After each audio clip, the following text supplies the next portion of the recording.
There is an easy way to change down the gears smoothly in every manual car. If your car has a rev counter, also known as the tach, then learning this will be easier. But ultimately, with experience, you'll be using sound to help you change down the gears smoothly without taking your eyes off the road. Firstly, it helps to understand why it's easier to change up gears smoothly than it is to change down gears smoothly. When you go up a gear, the difference in speed between the engine and the gears isn't too great, so the clutch doesn't have much work to do, so therefore you get away with coming off the clutch a bit more quickly without the car being jerky. But when you go down a gear, the difference between the engine speed and the gear speed is far greater.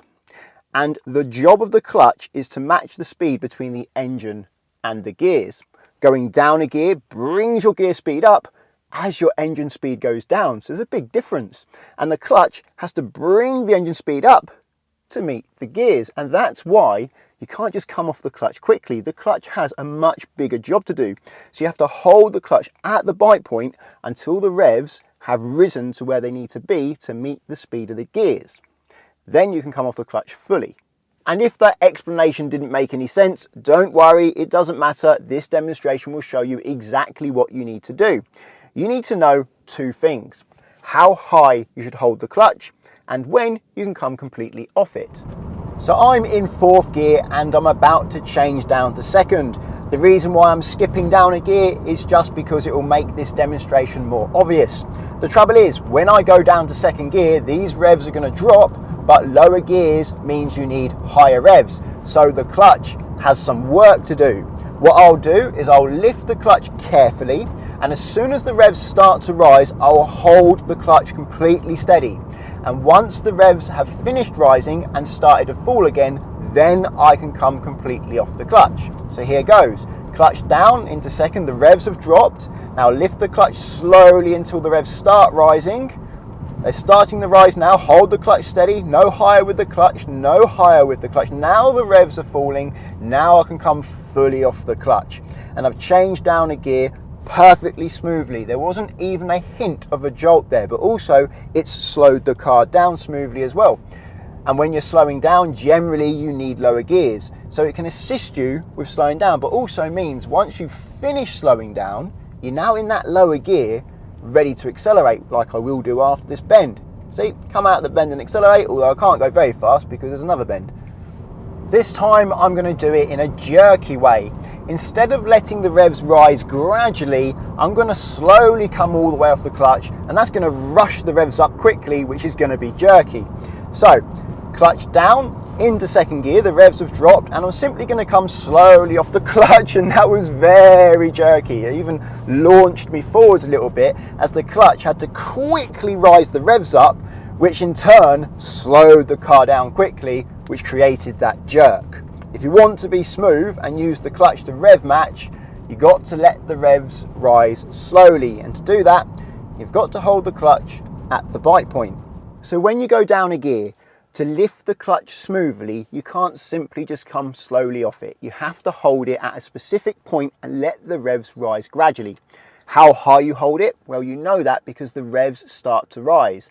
The moment the revs start to rise, no higher. Hold the clutch in the same place.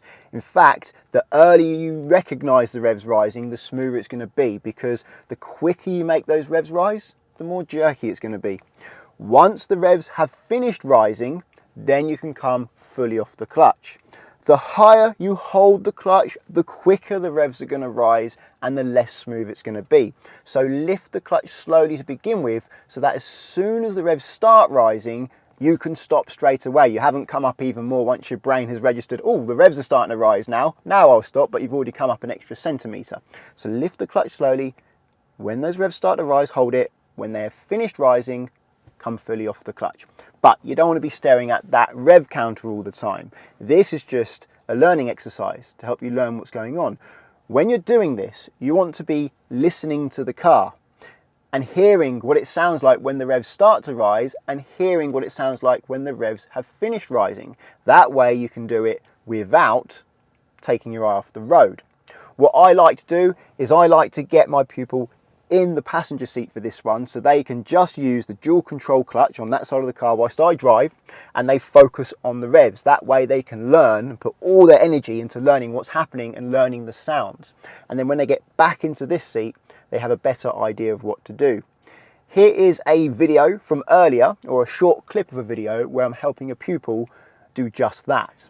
Now, you haven't got a camera on his pedals, but you can see my pedals. Push the clutch down, the left pedal, and you'll see my pedal go down. So you can control that. Oh, that's really hard to, yeah. Yeah, dual controls are that's fun. Yeah. They are a bit stiff. It's a bit more awkward. You've got to push it more down than forwards. Down. Okay, Yeah, gotcha. that's how they often are. They do vary. They are retrofitted, and they just literally control the pedals on this side. Oh, is that all it is just a stick around there? Yeah, it's a rod or a cable. Oh, yeah. That's all it is. I figured it'd be a separate set, but that makes sense. So what I'm going to do Yep. is, so you can solely focus on learning how to rev match using the clutch. I'm going to drive, I'm going to make sure it's safe, and I'm just going to get you to press the clutch down and bring it back up again. Yeah. But instead of coming off it quickly and making the car do this, you're going to bring it to the bite point. You'll feel the car start to slow down a little bit. You'll hear the revs start to rise. Hold the pedal there. Okay. Until the revs, look at this dial here, until the revs stop rising. Yep. This is your engine speed. Yeah. And then they start to fall again. When they're starting to fall again, the rev matching's done. Okay. You can come off the clutch fully. Okay, so no cars, we're going. And I'm in second gear. I'm going to get it up to 30 nice and quickly. So if you can push the clutch down. Now very slowly lift it and hold it when you feel the car start to slow. Look at the revs. They're rising, they're rising, they're rising, they're rising. They've finished rising, come off the clutch, it's done. You've rev matched using the clutch. Okay. So the clutch has put the engine speed where it needs to be, and that was smooth. That's what you need to do. You can't just come off the clutch. You've got to listen to the engine and feel the car slow down as you get that engine braking. Try it again. There's no one behind. Down his clutch. Clutch down. Lift to the bite point. Hold it, feel it. Oh no, okay, you see now jerky. you rev matched too quickly. Yeah. You made the clutch bring the engine speed up quickly, which meant you jolted the car. Yeah. Because the engine wasn't that fast, and the engine speeding up made the car slow down quickly, which is the jolt. I'll leave a link to that full video on screen. What I'm going to do now is I'm going to be quiet and I'm going to let you hear what the engine sounds like when the revs start to rise, which means you need to hold the clutch steady, and what it sounds like when the revs have finished rising and probably started to fall again, which means now you can come fully off the clutch. I put the microphone under the bonnet to help you hear the engine better. You can hear a lot of clicking sounds, but they're the injectors, which is making my petrol engine sound a bit diesely, but ignore that. Try to hear the sound the engine makes as the revs rise. Also, listen out for a high-pitched whine. You usually hear this the moment the clutch reaches the bite point.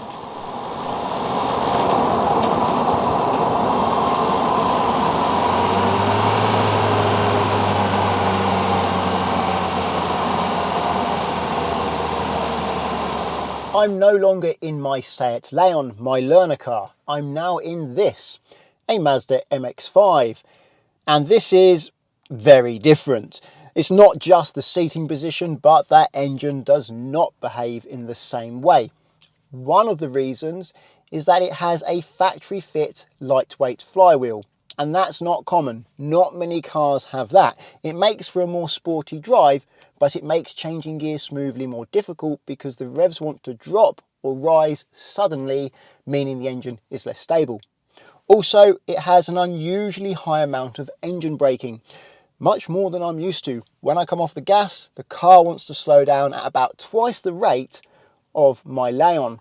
That makes it harder to change gear smoothly because when you lift the clutch up to the bite point, instead of the clutch rising the revs up to where they need to be, the engine's stubborn. The revs want to stay at idle and you just end up slowing down the wheels, which can be jerky if you do it too quickly. It's still the same as the Leon and any other manual car, it's just more difficult to get right. When you lift the clutch to the bite point, initially the car wants to slow down, but the revs don't want to rise, so you never really end up rev matching until the car gets down to a near stop. And then you lift it a little bit more to get those revs rising, and then it's okay. But if you lift it just a little bit too high, then the revs jump up and you jerk and slow down. Whereas the Leon and most other cars are much more forgiving. I don't have a problem with it. I can do it just fine. I love driving this car. But I wouldn't want to teach a learner in this car. It would make their life a lot more difficult. I recommend having a bit of experience first before trying a more challenging manual. Anyway, I'll demonstrate it now. I'm now in 4th gear and I'm going to go to 2nd. So clutch down into 2nd, the revs drop, bring the clutch up to the revs start rising.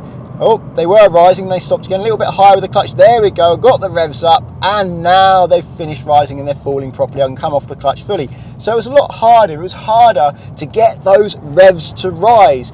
It just wanted to slow the wheels down. And that brings me on to a problem. The problem is you don't want to use the clutch as a brake.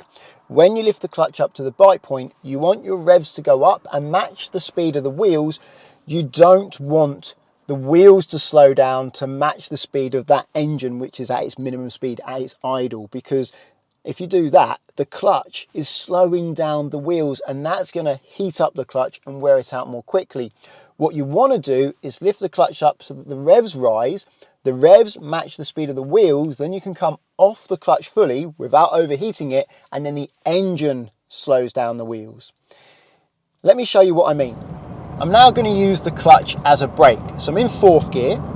I'm going to go down to 2nd gear, but lift the clutch up high enough that I start slowing down, but the revs don't start rising. You can see the speed of the car slowing down now, but the revs are staying at idle. So it's my clutch that is applying this braking force to the wheels. That's not good. That's going to cause your clutch to wear out very quickly, and then it gets down to its minimum speed of the engine, which is this.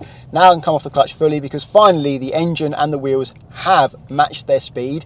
But it's much better to get the engine to match the speed early and let the engine slow down. This is what you really want to do so you don't cause excessive clutch wear. I'll get to 4th gear again. So I'm going to go to 2nd gear, this time bring the clutch up high enough that the revs rise. There you go, the revs are rising. And now they've finished rising. I can come off the clutch fully. The clutch isn't slowing down the wheels now. I'm not using the clutch as a brake. Instead, it's the engine slowing down the wheels. And it will get to that same point, to the engine idle, and it'll just continue rolling along at this minimum speed, which is around about 7 miles an hour. Most cars are between 6 and 9 miles an hour when they're at the bottom of 2nd gear. Using your clutch to rev match does not cause excessive clutch wear. The clutch is designed to do this. You'll get normal clutch wear and a smooth drive. It's an easy way to drive a car smoothly. Using your clutch as a brake, that does cause clutch wear, excessive clutch wear. Using your clutch to stop the car rolling down a hill, you could say that is the same as using the clutch as a brake. That also causes excessive clutch wear. Or using the clutch when you're on the brake. So you're on the brake, foot brake, with your clutch at the bite point, waiting to go. You want to be ready to go. You want to be at that bite point. That wears the clutch out quickly. Or even worse, handbrake up, gas on, and at the clutch bite point, ready to take an opportunity to go. You don't want to be at the bite point with your brakes on. Maybe for a handbrake hill start, briefly, but not for long. What also causes excessive clutch wear is launching the car. Loads of revs, then lifting the clutch up to the bite point to get the car to sprint away quickly off the mark. Now you may want to do that, and you may feel it's worth sacrificing your clutch to do that, but bear in mind it does cause more clutch wear. But there is a way to reduce clutch wear to have lower than normal clutch wear. If you press the revs or press the gas to bring the revs up to where they need to be, the clutch doesn't have to do any work because you've already done the work for it. I'm now going to use the gas to rev match instead of the clutch. So I'm in 4th gear, clutch down into 2nd, use the gas pedal to bring the revs up, and then come off the clutch. So the clutch didn't have to do any work there. I brought the revs up with the gas pedal. You can also do it quickly. So I'm in 4th gear, I'm going to go to 2nd gear, blip the throttle, and there you go, I can come off the clutch quickly because I've already raised the revs up to where they need to be. That takes a lot of practice though, and you can even do it under braking. So I'm in 4th gear now, I'm going to brake, go down the 2nd gear, rev the engine with the side of my foot, and then I can come off the clutch. The clutch hasn't had to do much work there. The gas has done the work for it, but it takes a lot of skill and a lot of practice. Normal drivers don't do this. I don't see many drivers rev match with the gas. Usually they just use the clutch. It's much easier. Using the gas is more for the driving enthusiast. takes a lot of practice. I've been practicing it since 2 years after I passed my test. I passed my test in 2004 and have been practicing rev matching and heel and toe, which is where you rev the gas with the side of your foot whilst you're on the brake, for, well, since 2006, however many years that is now. And I still get it wrong sometimes, and it's different in different cars, and it's different at different speeds and in different gears. So it's a long learning curve. Another good reason to use the gas to rev match instead of the clutch to rev match, even though it's much more difficult to use the gas, is that it enables you to go down a gear without slowing the car down. And you may be thinking, why would you want to do that? Surely you go into lower gears because you're going slower. But it's important to remember that lower gears also have more power. So if you need to overtake, going into a lower gear is going to give you more acceleration force to get past more quickly. And you don't want to go to that lower gear and then slow down in doing so before you overtake. You want a method of changing down a gear whilst maintaining your speed, and rev matching with the gas can help you do that. I have a video on screen all about rev matching with the gas and heel and toe if you're interested. So how do you change down a gear smoothly in all manual cars easily? Well, you lift the clutch until the revs start rising, hold the clutch steady, and when the revs have finished rising and start to fall again, then you can come off the clutch completely. Fairly easy to do in most cars, but more difficult in some. If you found the video helpful, please give it a thumbs up. And if you're looking for car insurance, check out the links to Collingwood and Confused in the description. If you're learning to drive and want to insure yourself on somebody else's car, then Collingwood are there for you, because you can do so without affecting the owner's policy, and that takes away a big stress from the owner of that car. Using the link, there's up to 35% off and a £20 Amazon gift card. If you want to insure your own car, I recommend checking out the link to confused.com, because you fill out one quote form and get loads of quotes back from many insurers to compare who's cheapest, and you can change your car on that quote as many times as you like without having to do the whole quote again. Just change the car and recalculate, and that's easy to find out how much it costs and compare how much it costs to insure different cars, particularly useful if you're shopping around for a new car. Using the links doesn't cost you anything, but it does support the channel, so thank you very much. Subscribe to get my future videos, and until the next one, cheerio.